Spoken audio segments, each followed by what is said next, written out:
Hello and welcome. Happy Sunday. This is Go Ask Sawyer with your host, Jamie.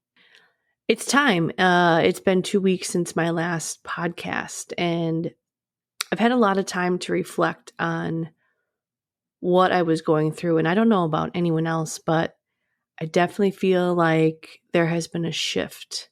It's almost like, I don't know, I've walked into a new room, or like I was, today is all about stories and the old story that we continue to live with. And I felt like my first 2 episodes were very much about how I was talking about feeling stuck. I was talking about how I felt lost, how I've lost myself. And I feel like in these last 2 weeks, all of a sudden I don't know, shed a part of myself or come into a new room or discovered something new. And it just feels really good, like really good. So that's what our episode today is going to be about, and kind of what I've been feeling. I want to know from my listeners, have you been feeling something? There was the eclipse yesterday, the fire eclipse. A lot of talk around new beginnings with this one, a lot of talk around reconnecting with friends, reconnecting with people that maybe we haven't talked to in a while, a lot of talk around relationships, just kind of how are we resetting, or are we starting a new relationship, or seeing something in a brighter light? And that's kind of where I feel like I am. So I want to start today with 2 quotes from Bianca Sparacino, A Gentle Reminder. This was a book given to me by a very dear friend for my birthday. I do love books. And my first quote that I just love, and I have to constantly remind myself, is this. It is quite simple. Nothing that is meant for you will ever get away. Love deeply and without the need to possess or own. Let beautiful connections pass through you without attachment. Slam your heart into the people and the places and the things that ignite something deep inside your soul. And I promise, the right things will stay. You will never lose what is for you. Please don't ever forget that. I think I still live in a place where I'm scared to go all in. I don't know. I almost feel like sometimes I've always lived that way, even though the way I show up is very much all in. But I really am trying to get curious with myself. If I was really all in love, what would that look like? If I was really all in with family or people that I care about, what would that look like? What am I still hiding from others or shielding from others that I don't know if I want to use the word shamed or embarrassed. But I know that I constantly am like second guessing. Did I say the right thing? Or I don't want to say the wrong thing. What if I upset someone? What if I say something, rude? Or we all feel that way. When you're really all in, are you second guessing, or are you just really being yourself? Or is also second guessing maybe just a part of being mindful of those around you? So I have been really trying to look into, what does being all in look like for me, feel like for me? That's one thing I'm looking at. This is a second quote from the same book. At the end of the day, it is quite simple. There are so many uncertain and confusing things in life, but love should never be one of them. Love should never be one of them. Clear is kind. I've been saying this to my students a lot lately. Clear is kind. When I'm re-reminding of routines and procedures, or the way I need them to speak in my classroom or be in my classroom. I feel that the more clear we are, the less confusion there is. And I think for a minute when I was kind of losing myself, I was in a confusing place. I didn't necessarily know where I stood in relationships. I didn't know where I stood in my job. And the confusion can lead to doubt and can lead to uncertainty. But at the end of the day, I need to remind myself that if there's confusion around me, I need to be strong enough to ask the questions. And then also that I do have the answers inside. I do know what I know. And so often, I know I've talked on here about the lack of trust I have with myself. And a new story I'm creating in my life is that, yes, I know what is best for me. period, point blank. I will not explain. This is a new concept because I am an over-explainer. If I'm going to tell you, this is the example I always use. If I tell you I'm going to run another ultramarathon, let's just say, I have already come up with every single question you're going to ask me or every single thing you're going to doubt about it with me. So I'm going to tell you I'm going to run the ultramarathon, and before you probably even have a chance, I will explain all the reasons this is a good thing for me in my life. And I'm trying so hard to get used to not over-explaining. I don't want to explain to you why I want to do this. I know that I want to do it, and that should be enough. Now, there's always the asterisk, right? There's always the people that, hey, I just want to know more about this. Like, you've done this before, you've gotten injured before. What are you going to do differently this time? Not in a judgmental way, not in a, I think you're crazy for doing this way, but those people that genuinely just are curious. And I think I get confused in my life between friends or people that are curious about what I'm doing and people that are judging me. And that goes, I guess, hand in hand with inside, am I actually judging myself? Like, why do I feel like I have to explain? I do think, Mom and Dad, if you're listening, I do think I might get some of that from you in the best way, because again, we only know what we know from what we are taught. My father and I were talking the other day about people who are hard-headed or stubborn. And another thing I've kind of been looking at is people who are stubborn, right? And we only think they're stubborn because they're not doing what we want them to do. Whether it be, so many things. Start reading a book. Whether it be start working out, stop drinking soda, get out of a relationship that's bad for them. Whatever the choice we think is best for them, if they don't want to do it, we consider them stubborn or hard-headed. But at the end of the day, and I told my dad this, at the end of the day, like, we're pushing our choices, our views, that what we think is best for that person on them. And because they don't want to do it, we consider them hard-headed. When that's not it at all. The other person doesn't have to do what we tell them to do.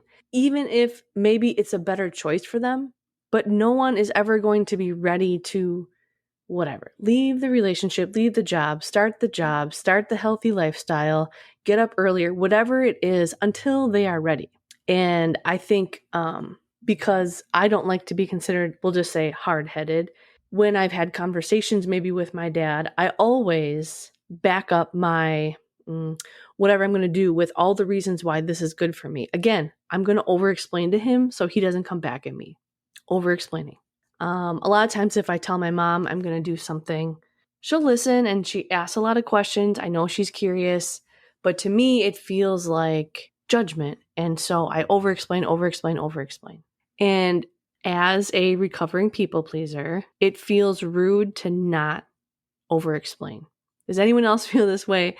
Like, if I said, I'm going to quit my job as a teacher and go back to Starbucks, I'd have a million people telling me a million different reasons why I should or shouldn't, or all the judgments in the world. And it would feel so rude to me to just be like, nope, this is what I'm going to do. I feel like I owe it to others in society who, by the way, have nothing to do with my life. I feel like I owe it to others to explain my movements. And so that's something new that I'm trying to practice doing. So if I tell you something, if you come across me in the real world outside of the podcast world, and I tell you something and I get a weird look on my face because I cannot hide my feelings, I am working on not over-explaining myself. Does anyone else do this? Is this just me? So I'm leaving these old stories behind.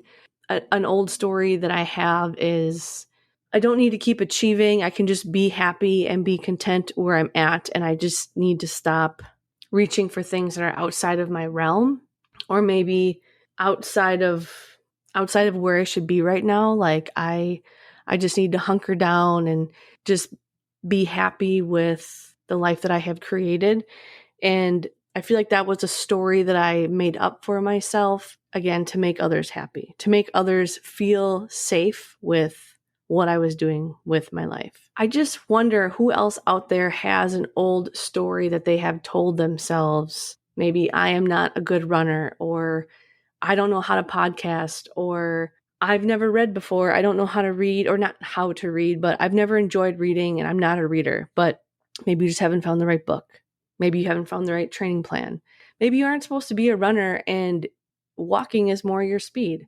Maybe none of that is for you, and maybe that's something completely different. But I challenge anyone listening, what is an old story you have told yourself that maybe you can start to rewrite with this new eclipse that is kind of coming? And we're getting into that fall winter season where I feel like we can kind of hunker down and renew. I was looking at my plants the other day. I have my friend Nicole has given me a lot of her plant clippings over the last 2 years, and my little garden has just really kind of become this huge, beautiful garden that I have. But the other day as I was watering my plants and just like looking like, wow, these are awesome. I realized it's taken a year to 2 years to grow a lot of these to where they are now. And I just get so stuck in the why isn't my life where I want it to be right now, instead of thinking like, maybe I need to move. I'm not necessarily saying physically, but like move my house around, move my body in a different way, move how I am in the sunlight, how I am outside. I had a monstera that was just not doing well, and I got a friend of mine a monstera for her new house, and she has this really great window that it's in front of, and this monstera has grown 3 times its size, and I'm so jealous of it because it's just like growing like crazy, and she's done nothing but put it in front of this amazing window. So I put my monstera outside. I burned the leaves. I brought it inside and put it too close to the wrong window, and a bunch of leaves turned brown and then fell off. Then I overwatered it. Finally, I found a window upstairs in my room with just a beautiful light that it can see the sky all day. And already I have 3 new leaves within like a month. And I think it's because like I parallel this to her plant. Like I wanted my plant to be like hers so bad. I was like forcing love and light and water on my plant. And I was just kind of killing it until I just kind of took a step back, found a better spot, and then left it alone. Same thing with my money tree. I almost killed my money tree. And then I did some more research on it and I found a better spot. And now like it has so many leaves. So I've just really been trying to parallel, like maybe I was feeling stuck and maybe I was kind of spiraling because I just wasn't in the right place. Maybe I was putting my energy into the wrong things. And I really feel like maybe that was happening. I'm in a book club also on Monday nights, and we're discussing the confidence code. And someone, a friend of mine asked, we were talking about money, and she said, Jamie, like a year ago or something, you said literally like money was just pouring in. It was crazy. Like I got a check from a bank that I had closed years prior, and they like refunded all my fees for checking account I had. And like I just got a check for $150, and then I was part of an Advocare thing, and there was a lawsuit, and I got a check for $500. And it was like, what is happening? It was like things were just flowing in. And she asked, what were you doing differently at that time? And the thing I was doing differently is I was pouring into myself so much. Like I was pouring oodles of water and love and joy into myself. I was moving to anything that made me happy, and I literally steered clear of anything that brought me stress. And I feel like maybe this last year I kind of lost balance. I gave into stress a little bit more. I gave into things that I wasn't sure if I wanted to do, but I did anyways. And then this last probably month or 2, I've really been focusing on like what makes me happy, what brings me joy, what makes me feel really good. Okay, I'm going to do that, or I'm not going to do that. And all of a sudden, like I'm just looking around, feeling more peaceful, feeling like I'm in a different chapter. My plants are thriving. My financial life is thriving. My heart feels like it's thriving. I'm still working on that throat chakra. It gets stuck a lot. My words get stuck in my throat. But I'm really happy that I was almost able to like slow down. And I think I think I talked about this on the last 2 episodes, the clearing of my house helped. I have these 2 laptops that I have not touched since 2013, but I have them just in case I needed something off of them. But you know what? I can barely turn them on, or one of them doesn't even turn on anymore. And the other one I can barely turn on. And everything is super, super slow. I took them back to the Apple store yesterday. Mind you, they have moved with me 1, 2, 3 times since 2012. And I have finally gotten rid of them. I have 2 pairs of jeans that I promised myself I was going to get hemmed. They've been sitting on a banister for probably 6 months. I finally just put them in my closet and I was like, I'm not even going to look at them. I probably should. Nope, I'm just not going to look at them. I cleaned out my bookshelf. I went through my closet. What clothes am I just not wearing? I'm trying to be really intentional and getting rid of things I'm like that are a part of that old story. When you look around your house, what items do you have that might be part of an old story that you're still telling yourself? Maybe you're hanging on to an outfit that you used to wear and you used to feel so cute in, but you can't fit into it anymore and now it makes you feel bad. Just get rid of it. Don't blame you when you can fit into it again. Just go buy yourself a new outfit. Just get rid of it. Let go. I had a conversation with a teacher at work the other day, and her and I were talking about a situation that I was kind of stressing about, and I kept saying, I just don't know how to put this down. I just don't know how to put it down. And she said, you just got to pray, you got to meditate, and then let it go. And like, I really have a hard time visually figuring out how to let something go.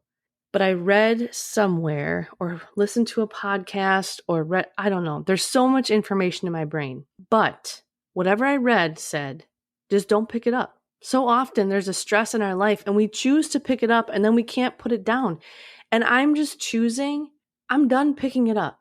I am not going to, I have dealt with it. I have dealt with it and I have released it. But for whatever reason, I kept choosing to pick it up or relish on it or think about it.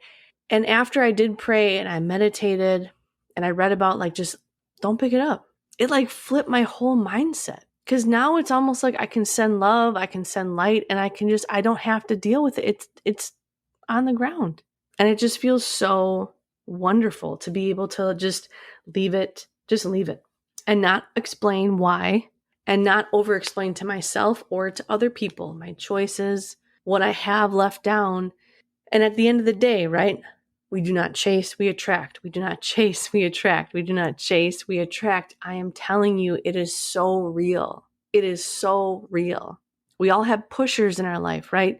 Those people that push us to make a certain decision. It almost feels like sometimes, and I hate to use the word bully, but I'm using it in a lighter version, if that's a thing.